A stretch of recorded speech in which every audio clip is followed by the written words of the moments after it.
warahmatullahi wabarakatuh. Yang saya hormati pengasuh Pondok Pesantren Zainul Hasan Genggong, Kiai Muhammad Hasan Mutawakkil Allah, SHMM. Yang saya hormati Bapak Rektor Unzah, Bapak Abdul Aziz Wahab. Assalamualaikum warahmatullahi wabarakatuh. Yang saya hormati pengasuh Pondok Pesantren Zainul Hasan Genggong, Kiai Muhammad Hasan Mutawakkil Allah, SHMM. Dan yang saya hormati Rektor Unzah, Bapak Abdul Aziz Wahab, BAMAG. Yang saya hormati dosen pengampu kami, Bapak Ramdan Wagianto, MH. Perkenalkan, nama saya Khairunisa dari Prodi Hukum Keluarga Islam.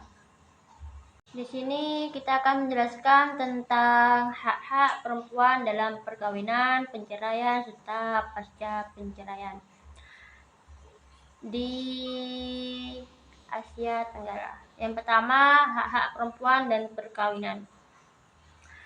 Kesejahteraan dalam peran dan tanggung jawab. Perempuan memiliki hak untuk diperlakukan dengan baik oleh laki-laki,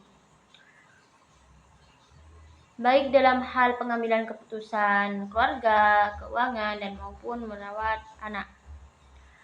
Hak atas kekayaan bersama. Perempuan berhak atas kepemilikan harta bersama dalam perkawinan, hak yang diatur berdasarkan hukum di masing-masing negara.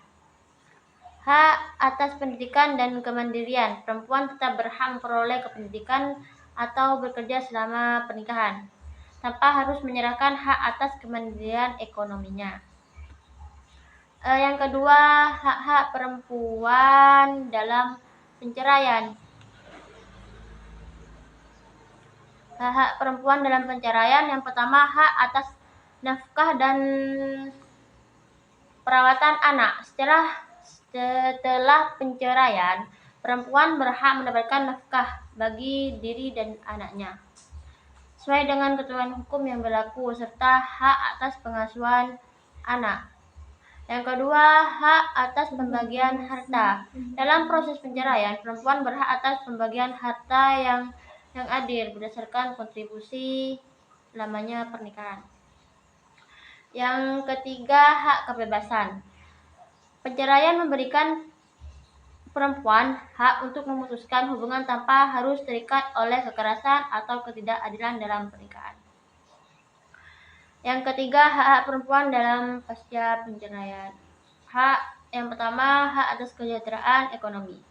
Perempuan yang bercerai berhak untuk mendapatkan dukungan ekonomi dari mantan suami sesuai hukum setempat, terutama untuk membesarkan anak. Yang kedua, hak perlindungan hukum. Perempuan berhak mendapatkan perlindungan dari segala bentuk kekerasan, intimidasi, atau penindasan pasca perceraian. Yang terakhir, hak atas kehidupan baru. Perempuan memiliki hak untuk memulai kembali kehidupan pribadi, termasuk kebebasan untuk menikah kembali jika diinginkan. Yang keempat, kasus-kasus terkait hak perempuan. Kasus kekerasan dalam rumah tangga.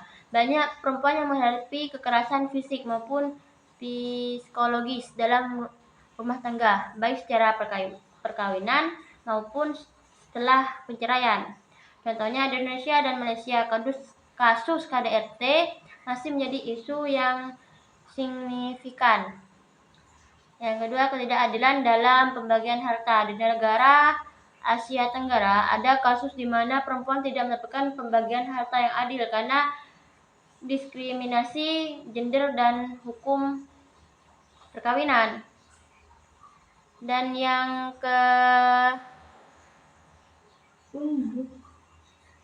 ketiga, penyalahgunaan hak asuh anak.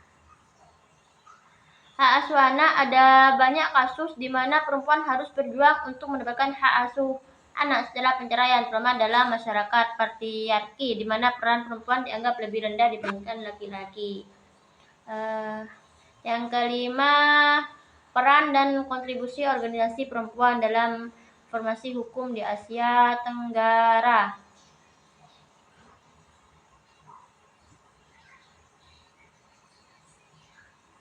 Yang pertama, advokasi dan edukasi. Organisasi perempuan seperti Komnas Perempuan di Indonesia dan Sister in Islam di Malaysia telah berperan penting dalam memberikan edukasi tentang hak-hak perempuan serta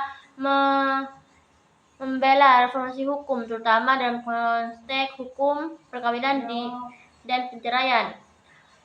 Pembaharuan hukum keluarga, organisasi perempuan banyak berjuang perubahan dalam hukum keluarga yang lebih adil dan setara, seperti revisi undang-undang perkawinan di beberapa negara Asia Tenggara yang sebelumnya cenderung diskriminasi terhadap perempuan.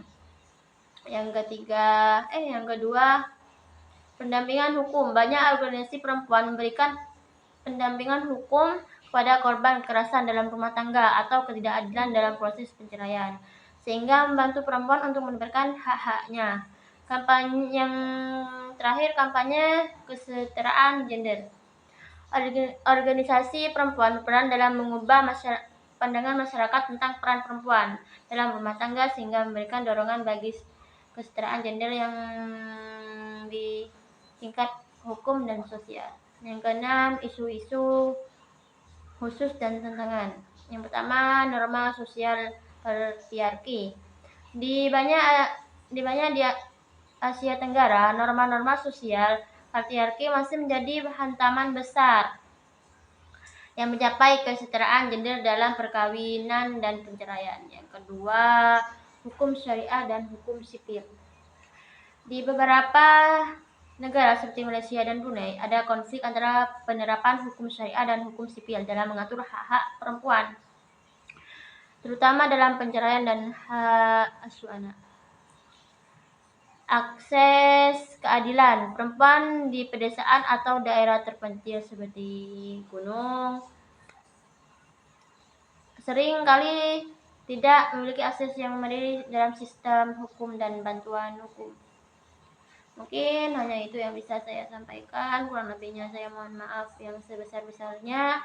Wallahi muwaffiq ila aqwamit thoriq. Wassalamualaikum warahmatullahi wabarakatuh.